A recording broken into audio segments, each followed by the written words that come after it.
Good morning. This summit is an historic summit because we have already made an agreement that ensures that Sweden will become a full-fledged member of the alliance. And this is good for Sweden, it is good for Turkey, it's good for the whole NATO alliance, and not least it's good for the Baltic region, for Lithuania and the other countries in this region.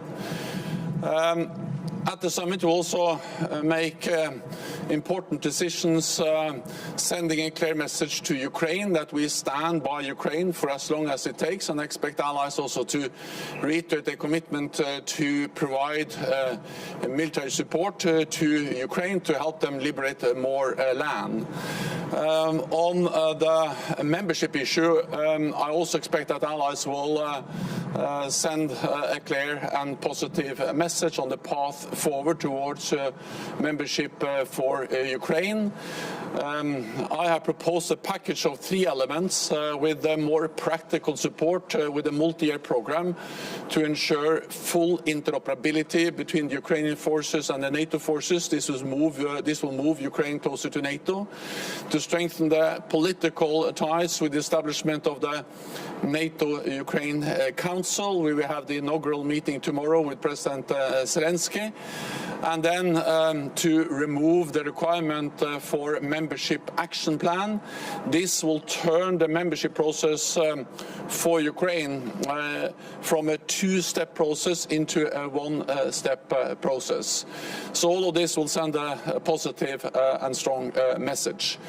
Then allies will also make important decisions to further strengthen our deterrence and defence with new defence plans and more forces on high readiness. We also agree I also expect that allies will agree a more ambitious defence investment pledge, where 2% of GDP for defence will be a minimum. And then, lastly, I look forward to also welcoming our Indo-Pacific partners at this summit. This will demonstrate that security is not regional, security is global, and therefore I welcome the partners from Australia, New Zealand, South Korea, and Japan. And with that, I'm ready to take some questions. Secretary General Steve Sedgwick, CNBC. Sir, security guarantees didn't stop Vladimir Putin in 2014. The Budapest Memorandum was a worthless piece of paper to Vladimir Putin. What is concrete about the future security guarantees for Ukraine that will make a difference? And a second point, if I may, on the same issue. Ukraine has fears that perhaps security guarantees will change over time with different leaderships, perhaps a different presidency in the US. What kind of guarantees are there that security guarantees will outlast any changes of presidency in the United States? Thank you, sir.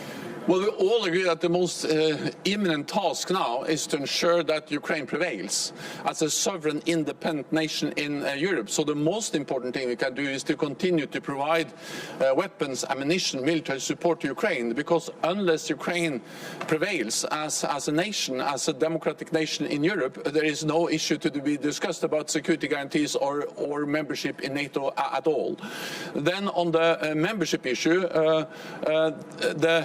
we will send a clear message, a positive message on the path forward.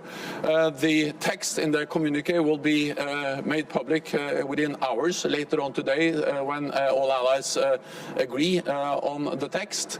But I expect that allies will agree a message which is clear on the need to move Ukraine closer to NATO, with making sure that their forces are interoperable with the NATO-Ukraine Council, and also removing the requirement for the membership action plan. This is all about moving Ukraine closer to NATO membership, which will be extremely important for Ukraine, and also demonstrates the unity and the strength of the message that NATO allies are sending to Ukraine. Accidents and nuclear security in the region is worsening. So we have the Russian forces occupying Zaporizhzhia nuclear power plant. We have the announcement of Vladimir Putin to put Russian nuclear warheads in Belarus. What will be the reaction of NATO if some nuclear accident happens in Zaporizhzhia, or these nuclear warheads will be really placed in Belarus? What will be the response of NATO countries? So, First of all, the nuclear rhetoric of Russia is dangerous and reckless, and Russia must know that a nuclear war can never be won and must never be fought. NATO allies are, of course, monitoring closely what Russia is doing. We condemn the announcement that Russia will deploy tactical nuclear weapons to Belarus. We are monitoring closely what they are doing. So far, we haven't seen any changes in the Russian nuclear deployments posture that requires any changes from our side, but we remain vigilant, and we will ensure that we, of course, are ready to protect and defend every NATO ally against any potential threat. On the situation in Zaporizhzhia, our message to Russia is that they had to withdraw their forces because the way they now behave in Zaporizhzhia is undermining the security of this biggest nuclear power plant in Europe. Stoltenberg, one question on the membership language in the conclusions. Will the word invitation feature in the conclusions? And the second question, a few days ago, Mr. Zelensky said there was no point in coming to Vilnius if there was no concrete discussion and concrete thing that NATO could offer. What would that have meant to NATO, and now what is your feeling about this? Will he come? President Zelensky will come. I'm glad to welcome him both at the dinner tonight and at the inaugural meeting of the NATO-Ukraine Council tomorrow. NATO ally will send a strong, united, positive message on the path forward for Ukraine. But I will not go into the exact language now, because that will be made public when the communique with the text is agreed, and that will happen later on today. But rest assured, the message will be positive, the message will be strong, the message will be united from NATO allies. This is both about the path forward for membership, but also about the most imminent task, and that is military support. Because unless we ensure that Ukraine win this war, unless we ensure that Ukraine prevails as a sovereign independent nation, there is no membership issue to be discussed.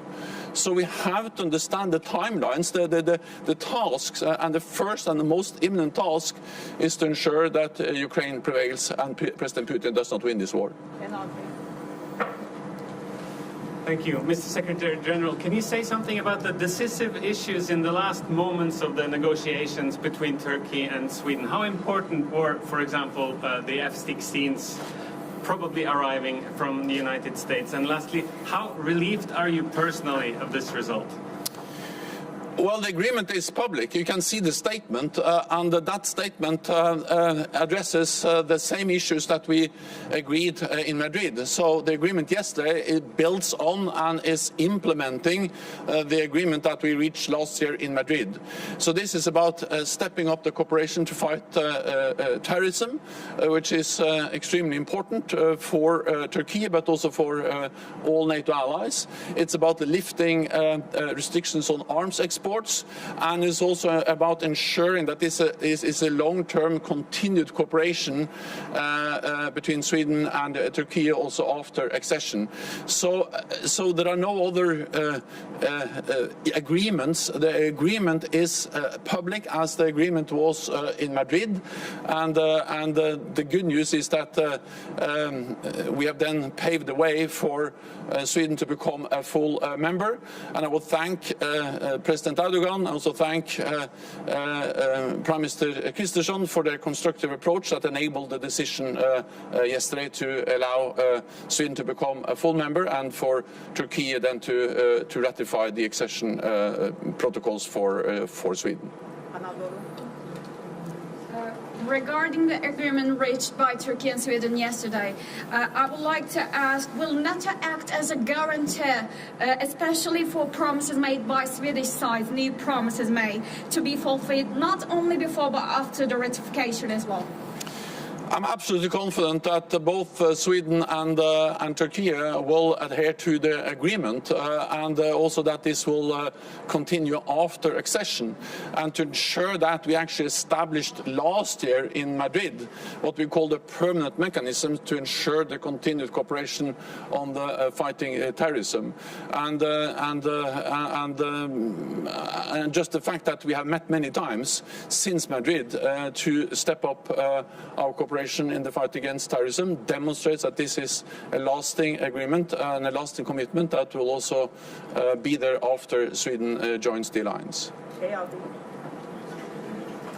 A question on the bilateral or multilateral security guarantees, which are not part of the NATO, as I understand. Can you elaborate a little bit what they will contain, which countries will participate, and as of what time they will be valid? So is it only when there's a ceasefire, when the war is over? So, and will it be concluded here at the summit? Thank you. At the NATO summit, we will agree a package for Ukraine with more practical support, with stronger political ties, and also decisions to move Ukraine closer to NATO membership. And the exact language will be available later on this today. Then some allies are also then having a bilateral or multilateral dialogue with Ukraine on a framework to have in place to ensure continued support for Ukraine. I think it would be wrong if I go into the exact language of that and also exactly how that will be made public. But of course, this will complement and supplement the decisions made at the NATO summit. Secretary General, the question about potential Wagner mercenaries in Belarus. Are there any traces of their presence seen by NATO? Thank you. The answer is no. So far, we haven't seen any deployment or movement of any Wagner forces into Belarus. But of course, again, we follow closely what's happening, and of course, for Lithuania, a neighbor, it matters. NATO is here. We are ready to defend against any potential threat, but so far, we haven't seen any deployment of Wagner forces to Belarus. Thank you. Ida Hallikainen from Ilta-Sanomat, Finland. How do you feel, was Finland's and Sweden's ratification process too slow, and what kind of message will the membership send to Russia? Thank you. This sends a very clear message to Russia, to President Putin, that NATO's door remains open and that it is for NATO allies to decide on enlargement. Moscow, President Putin doesn't have a veto on NATO enlargement. And this is demonstrated by the fact that Finland is now already a full-fledged member, and that we yesterday agreed to also make Sweden a full member, that Turkey will ratify the accession protocols for Sweden. So this sends a clear and strong message, and it also demonstrates that President Putin's war or aggression against Ukraine was a big strategic mistake. He totally underestimated the Ukrainians, he underestimated the unity of NATO allies, but he also underestimated the political consequences in countries like Sweden and Finland. He went to war because he wanted less NATO. He's getting more NATO military presence in the eastern part of the alliance, and 2 new members, Finland already a member, and then Sweden soon to become a member.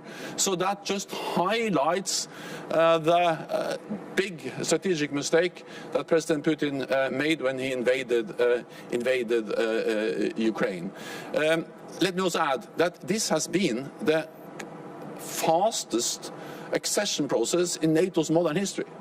That's obviously the case for Finland, which is already a member, but also for Sweden. So this has actually gone fast. You have to remember that Sweden and Finland applied for membership in May last year. all in June, all our allies invited both Finland and Sweden to become members. Then Finland was ratified a few months later, and Sweden obtained this invitee status after the decision in Madrid, and now also their accession will be ratified. So this has been fast, and that demonstrates the unity and the resolve and the commitment of NATO allies to demonstrate that NATO's door remains open. One very last question, Mark Stanik, Serbia. Mr. Stoltenberg, Mr. President Vučić said that he will ask a meeting with you.